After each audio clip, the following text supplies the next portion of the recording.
Can you hear okay? I'm Thomas. I'll be teaching the Kayak 1 and 2 classes in Kaplan. First of all, welcome. I'm sure if you work a long day, it's pretty hard to come and sit through class. So I'm glad you made it over here. And I was an accountant when I first started, but then I found that to be a little bit reactive. Because back then, when I was doing an accountant, people decide what they do, and I just come and check. So I went to iBanking after my MBA, and I found most things are related. It's hard to do one without the other, so I tried to do everything about finance. I got my CFA first, and then FRM, PRM, and then CAIA around those few years.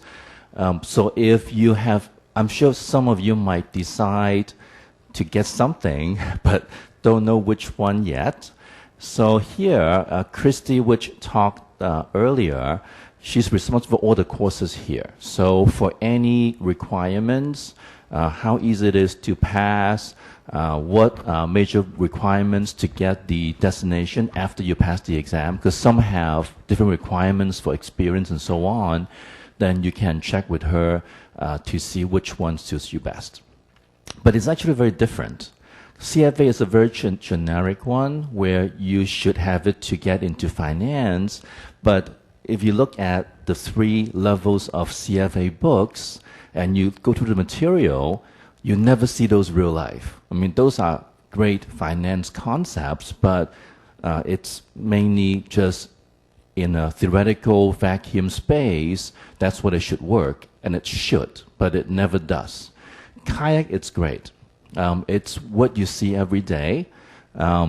If you look at the news, you see some new breaking news of some latest development, Bitcoin, cryptocurrencies, various things. It's all based in Kayak AI source. So all those you see, and what you see is actually very close to what they do. There's some things in the curriculum which, if you look through the latest webcast in any place, we do the same models they do, except in a much simpler version of it. So it's much more useful. FRM is pretty nice, but exam is very, very hard, isn't it? I wouldn't want to go through that again. And the chance of you actually using those models, you might if you're actually running the place, but it's pretty hard. You have programmers doing most of the work. So if I have to get something, I would probably look for CFA or Kayak. And Kayak is more applicable. And as Joan mentioned earlier, next June you can have CAIA in your name card versus you're still trying to finish your level 2 book every night while not having any social life. So it's a big plus, and most people today would recognize Kayak as something that you should have because most investment now involve AI. It's getting very common now. Before, you have to, I think you have to go, if you buy any AI products in a bank or wealth management branch or UBS, you have to go there and sit there, and they would go through the things with you and have you sign. Today, you can buy it online, just log into your account. So it's very general now. So it's much more accessible. So for job-wise, you actually have a much growing demand for Kayak background people. So let's move on. We mentioned earlier, Joe mentioned it's being used by lots of people. So most investors can do AI now. Many insurance companies cannot do it before. Many government funds cannot do it before, but now they all can. So a lot of demand. Just like, as Joe mentioned earlier, the SEC, many regulators do it now because it's not boasting, but all new products today in finance market came out from Kayak or AI products. So the regulators are just trying to make sure they know what they're doing instead of having the AI people do everything new and they have no clue how to control. So that's why you have lots of regulars doing it. But it'll be the most useful thing you would have. New members, these I think it's coming from CAIA, but when they survey new members, useful for career, it's practical. Even if you are already in the business, it's much easier for promotions or moving in other places. We have earlier, this is something new for level 2. I would assume you would, if you sign up for the exam in September, you'll be looking at these, but we are actually very up to date. Compared to CFA, CFA is about 5 years behind to update, but we're very fast. Family office is pretty new. Sovereign funds are new as well, so we're very up to date, except for Bitcoin, cryptocurrency is not added yet. I think it will be pretty soon. Level 2 has new papers coming in, so we should see that very soon as well. But we're up to date on the curriculum. In terms of time, it's hard to say. CAIA has a recommended time to study, but it depends on your background and how much you understand the existing finance material. But for most of my students that had it before, it's not the time they need to study it all, but it's to finish reading after work, because most are pretty busy. And so the pass rate, considering the little time they have, is actually very high. So you have time to study, you should pass pretty easily. For level 1, this is more on the exam. In terms of whether CAIA is useful, I'm sure it is. Plus, I think the major bonus is time it takes.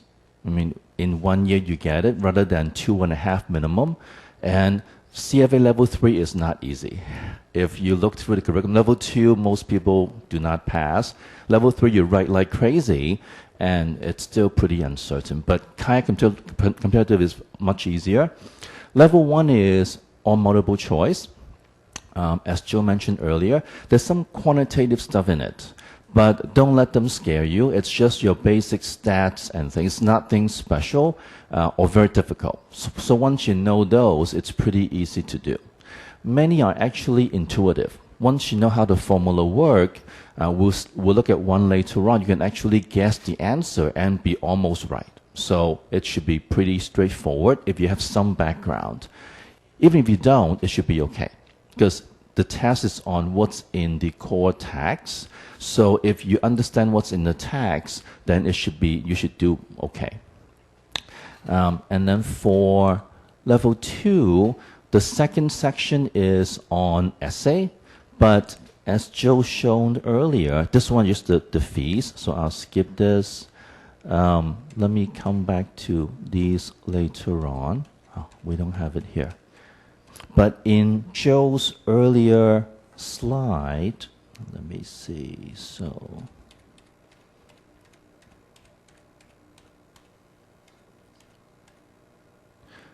If you look at level 1, you have 4 or 5 major assets. So this would be your real asset.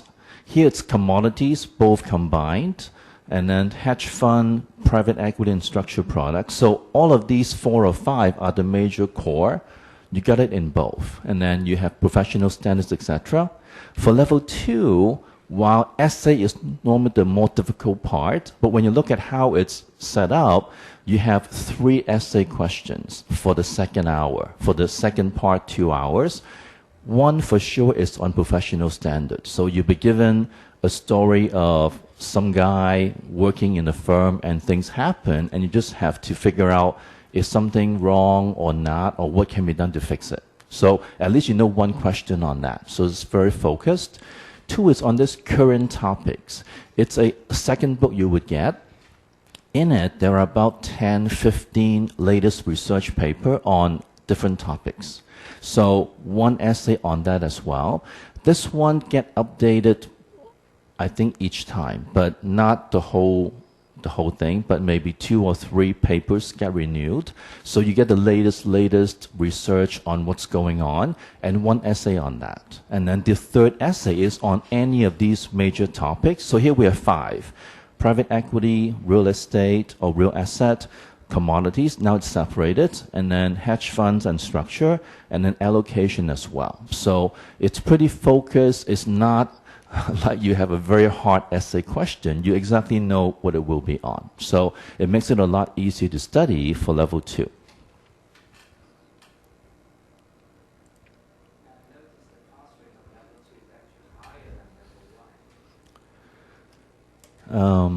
True.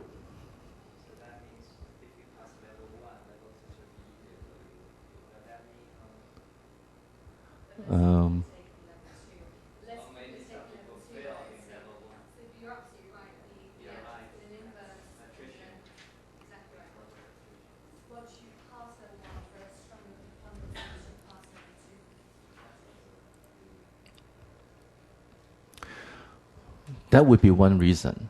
I think the essay part, if you look at CFA, that is the scary part. For CAIA, it's actually the good part. It's very focused, and it normally people have lots of time to finish, and it's very direct. For the other thing, very good about CAIA is it's very straightforward. You have 2 hours for 100 questions. It seems pretty tight, but some are very straightforward questions. If you look at a CFA, or if you've done a CFA before, if you look at one question and, oh, that must be A, you know you're wrong for sure because it's very tricky, right? CAIA is very straightforward. Most questions, that's what it is. There's no trick, no special answers, so it makes it a lot easier. For the fees, we went through pass rate as well. So this is for someone that tried before, but I don't think it applies here to anyone here. But the first few points still applies. For CAIA, the business is very competitive because we're in the business to make money. So depends on what you like to do.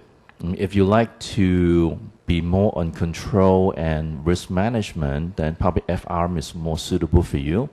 But if you are competitive, you want to win, and you want to have your effort shown, either as performance or pay, CAIA would be, or AI would be the most fit for you in terms of what makes you happy when you get off work. High growth. Most assets today are AI-based. So in the future, most new products, control, investment-wise, back office, risk manager would be looking at these in the future. So very high growth rate and job demands. In terms of what we do, Krista will look through, will show later on what we have, so you can decide which one fits you better. We have books that you can do on your own. If you want to have questions answered right away, because you're working through them, we have classes, but she'll tell you more on what you can access. In terms of, here, let me do this as well. For us, when you look at the books here, you might wonder, if I sign up for CAIA exam, the book combined is this big. So if you pay us and you sign up and you get another set of books, also that big. So how come am I reading double and twice as much? But it's like different. CAIA book is very good. Even if you take our course and get our books, I recommend you buy the book. The book is very good. But our book is similar in length, but with different focus. Here we focus on parts that are hard to understand. If you've done like either a programming or stats or any hard math equation type courses, it just clicks sometimes. For me, it would take me 5 days to work through problems to try to understand something. But then once you pass one point and you sort of clicks and now I figure out how it works. It might take you 5 days to continue to work through. If you come to our class here, I'll try to do it in half an hour. So it will save you lots of time, and I'll show you how it's applied in the exam situation or work situation. So it compresses your study time, and if you don't have enough time to study, it will be nice things to do. So back to the exam, there are qualitative and quantitative questions. About half and half, depends on average, depends on which level. But here, for the qualitative, just reading, I'll leave that to you. But for the quantitative, we'll work on a lot on these, because this can cut down a lot of time you need to study for. So this is a generic version where when you look at all the calculation questions, you tend to see two types. First type is more difficult, but it's mechanical. So you were given some data, and you just go through how it's calculated. So, for example, private equity fees is one example, where there's lots of fees involved, and so they might give you different scenarios, and you calculate how much fee does the manager get. The other is easier but more theoretical. So binomial tree is one model which is used a lot in both levels. So it's being used in credit and convertible in lots of calculations. But at the same time, you might be asked a very simple question on how the theory works, how the formula works in a very, very macro base. So both these types can come out in both levels. So this is the first example of the difficult but mechanical. So once you know who takes the fee first and what happens, just chunk through the calculation and you'll find the answer. So it's not very difficult. You just do it a few times at home, and then you should be set for these. So for example, for private equity fees, these are all the fees they charge. It's quite a few.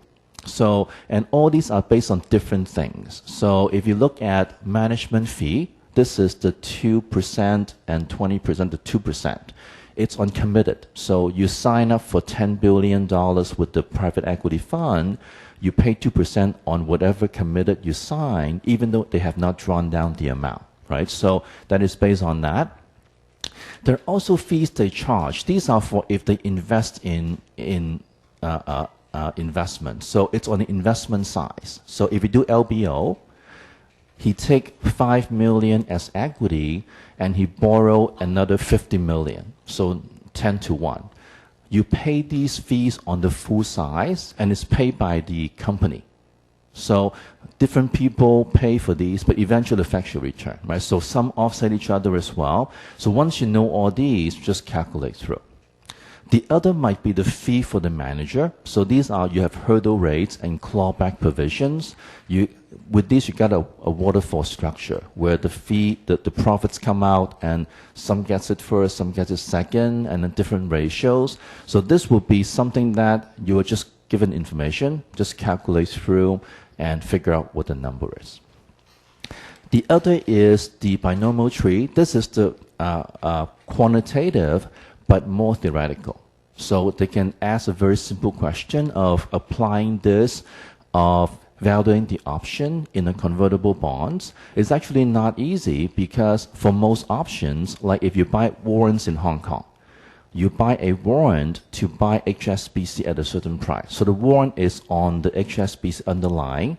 For a convertible, the convertible bonds is a fixed income investment for the bonds, but the option is on the equity. So you actually have an option attached that allows you to buy something else that is not of itself. So it makes the calculation more difficult. And then in level 1 and 2, we do credit risk. So you have credit default swap, and those, it's like insurance. You buy health insurance, and when you're sick, you claim money back.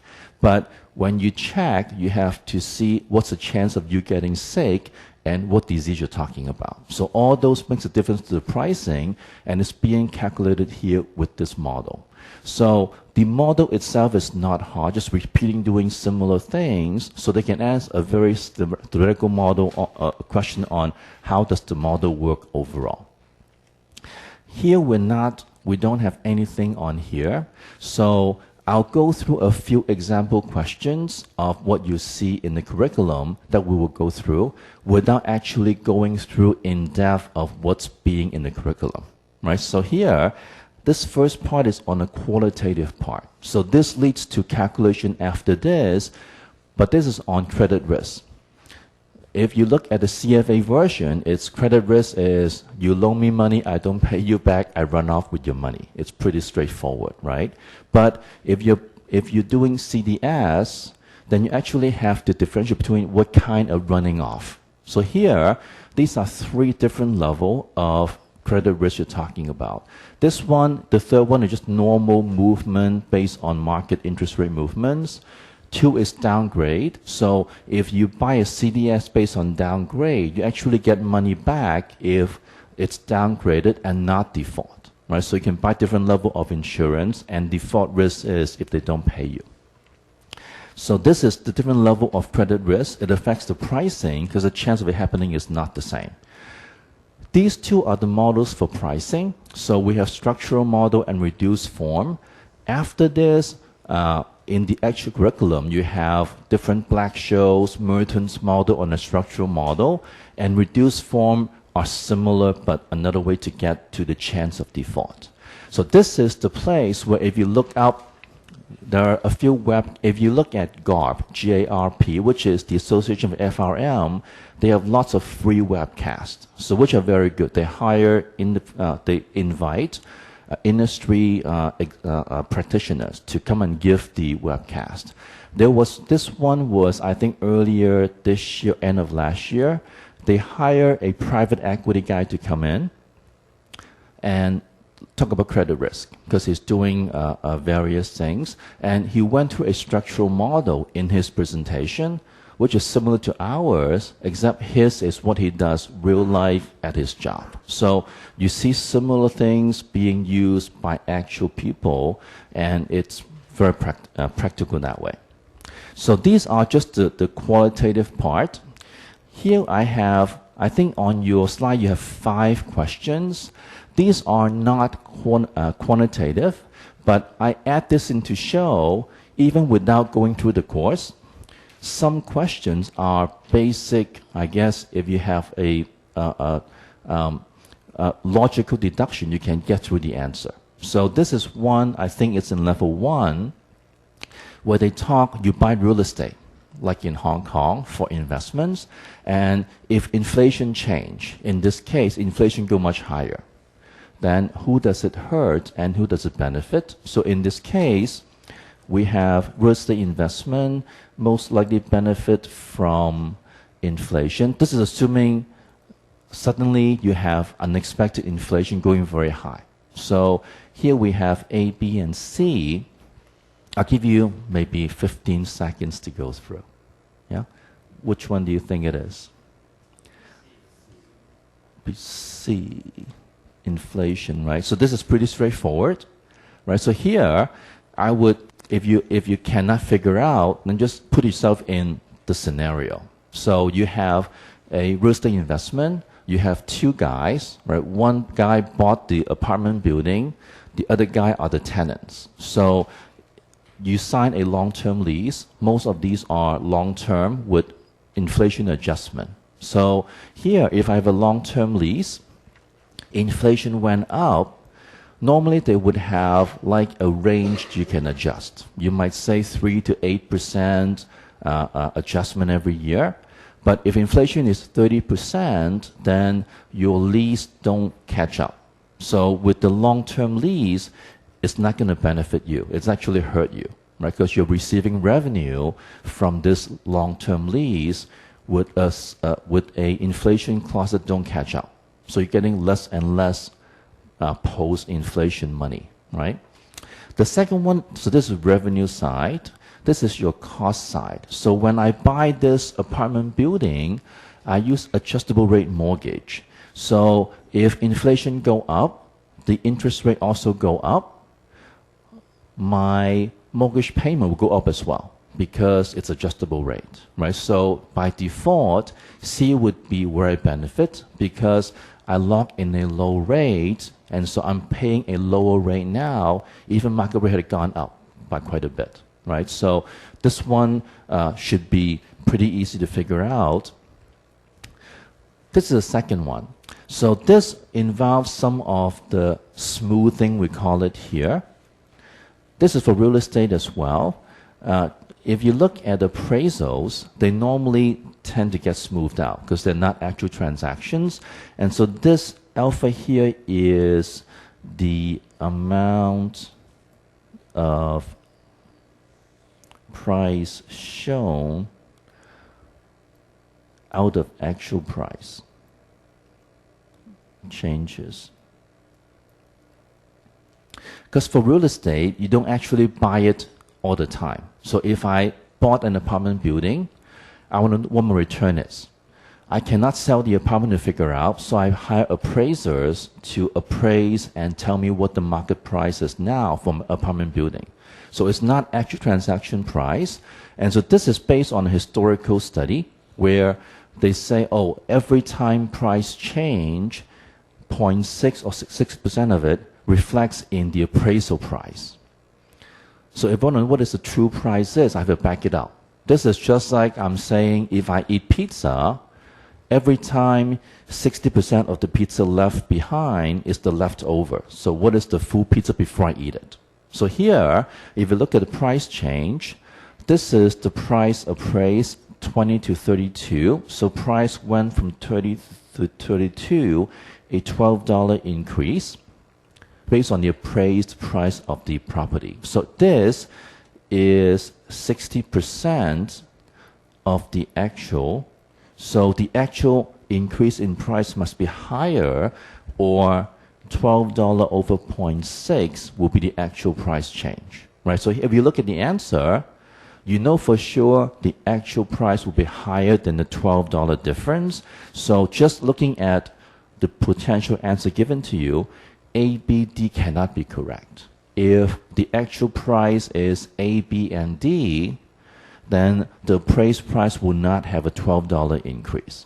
So this you can decide purely based on understanding what this alpha mean from the curriculum. Right, so this is sort of the theoretical, but simple to calculate. Once you know what that symbol means in the formula, it's unsmoothing something. Right, so it's not difficult to do, but if you don't know how the theory work and that 0.6 mean, then it's hard to figure out. Okay, the last one is more difficult.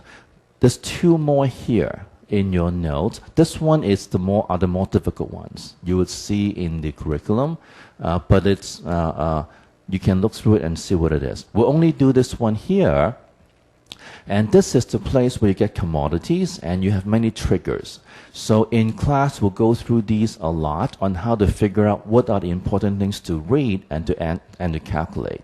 So here, you need to figure out the strategies, what to do, effectively A, B, C, D, what can you do? I need to hedge. So it's one of the important things. I don't want to make profit or increase return. I want to hedge it. So this is one trigger where I want to do something opposite of how to lose money, right? So here, this is for hedging. And it's commodity producer. So this is one. You have producers and users. So this is the farmer that grows the wheat. User is the Kellogg that used the wheat to make cornflakes. So these are the producer. I'm trying to hedge this guy, not the user. And it's the debt, not equity. So we have three triggers here to figure out. If you missed one, you get the wrong answer, because only one will fit exactly to producer's debt and not the equity. So here we can go through and eliminate incorrect ones first. So here, if you want to hedge, you want to eliminate the risk. So if you look at the list, A, B, C, and D, when you buy options, you have a choice to do something, right? So if the market falls out under your feet, you have a choice to do something to get money back to protect. But if you sell any options, you lose the right. So any selling of options cannot be a hedge, just by nature, right? Because if anything goes wrong, you are the one that have to pay for the price, so A cannot be correct in the first place, so one can be gone, right? So next, we have options and futures. So now I have to check what's going on. Producer, so let's say the farmer grows wheat. So I'm trying to protect or hedge the producers. So if I look at this, wheat is the revenue for the farmer, right? Because the farmer grows the wheat and he sells it. When he sells the wheat, wheat is his revenue. So what I need is, if the wheat price go down, that is the risk that I need to protect. Wheat price go down, farmer have lower revenue, they go bankrupt, my debt defaulted. So I want protection for wheat price going down. That is what I want to do, right? If you look at, if the question say user, that would be the opposite, right? For the user, for Kellogg, wheat price is their cost. So you want to protect the user from wheat price going up, right? So here, producer, wheat price go down, that what kills the producer. So risk is wheat price going down.